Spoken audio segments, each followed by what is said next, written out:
Nigerian Air Force fighter jets under the air component of Operation Udoka have reportedly bombed the armories and camps of the indigenous people of Biafra IPOB in Anambra State and neighboring Imo State.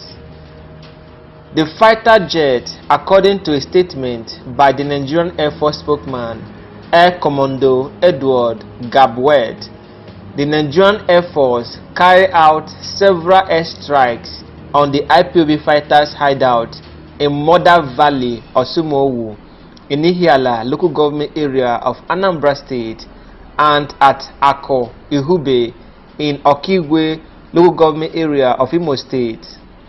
Air Commando Edward Gabwet noted in the statement that the air operations were conducted following credible intelligence reports that the fighters had finalized plans to unleash mayhem on the residents and other states in the region. He, however, stated that some of the bomb locations were fingered to be the armories of the separatist movement.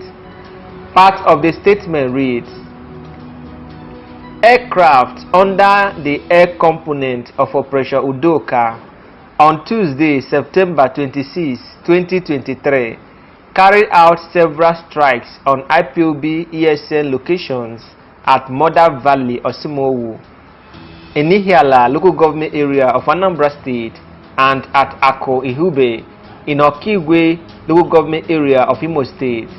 The strikes at both locations achieved their intended outcome and were deemed effective.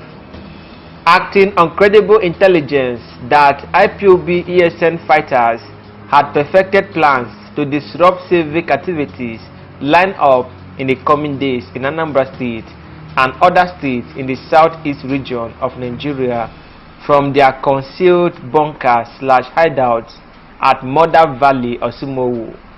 Airstrikes were authorized in conjunction with ground troops and other security agencies on the location believed to also house some of their weapons and ammunition.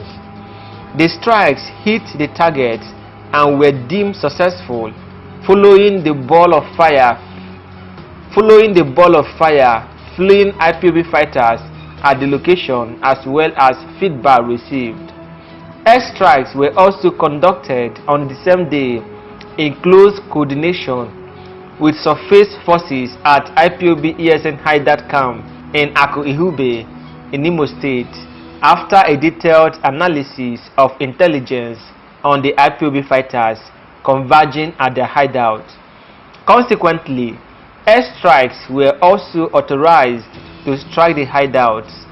The targets were acquired and attacked in succession with a high degree of success, the statement concluded.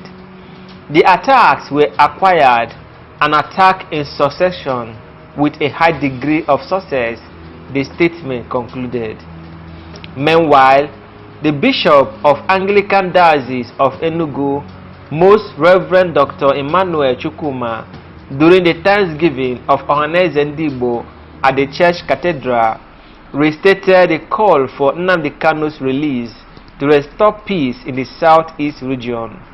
Also, Okeke, who is a stakeholder in Ohioma Olo local government area of Imo State, talking about the insecurity in the southeast region, stated that it is within the power of the federal government of Nigeria to end insecurity in the southeastern region. He therefore called on President Bola Ahmed Tinubu to, as a matter of urgency, direct the immediate release of IPOB leader Nnamdi Kanu, who had been freed by court of competent jurisdiction in the country.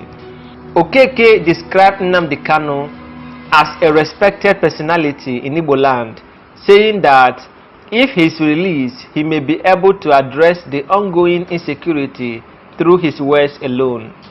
He added that a region experiencing marginalization should not be further suppressed, according to his words. It is evident that the federal government of Nigeria is seemingly enjoying from the insecurity resulting from Nnamdi Kanu's arrest and the subsequent killings in the southeast, as they have failed to demonstrate their presence or exhibit genuine concern. The actions of the federal government of Nigeria gives the impression that the southeast is not considered as a part of Nigeria's territory. I humbly suggest that President Bola Ahmed Tinubu should seek a political resolution in the release of Nnamdi Kanu, who is currently held as a political prisoner in Nigeria. By doing so, peace can be restored in the southeast once he is released. Any other individual instigating trouble will be signaled out, allowing for a clear understanding of whom they are fighting for. President Bola Ahmed Tinubu should seize this opportunity to accomplish what President Buhari failed to do, as he was hindered by his adherence to the old order, which prioritizes vengeance.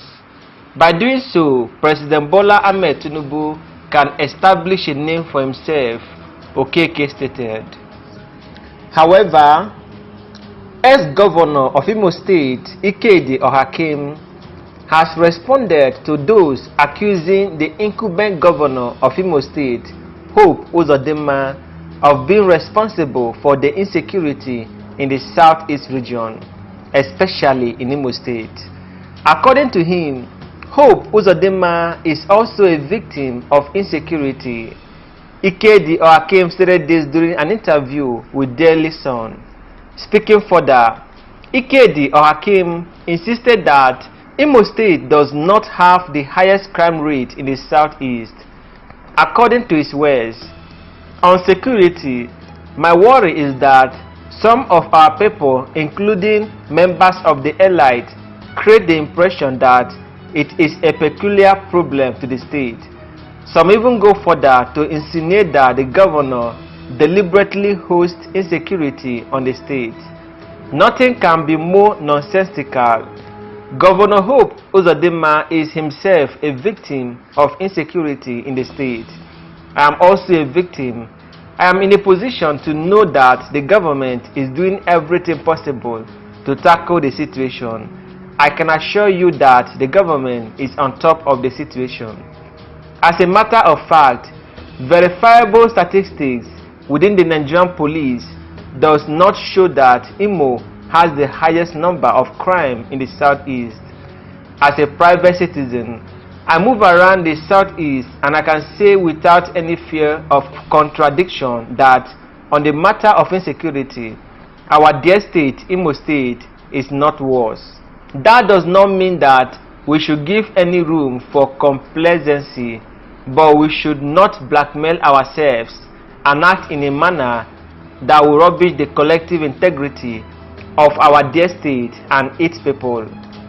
I have been personally involved in several meetings on the matter of insecurity in the southeast, and I know that the governors are doing quite a lot. Whether we like it or not, the matter rests squarely on the shoulders of the federal government, which is why I would once again restate my position that we need state police, he stated.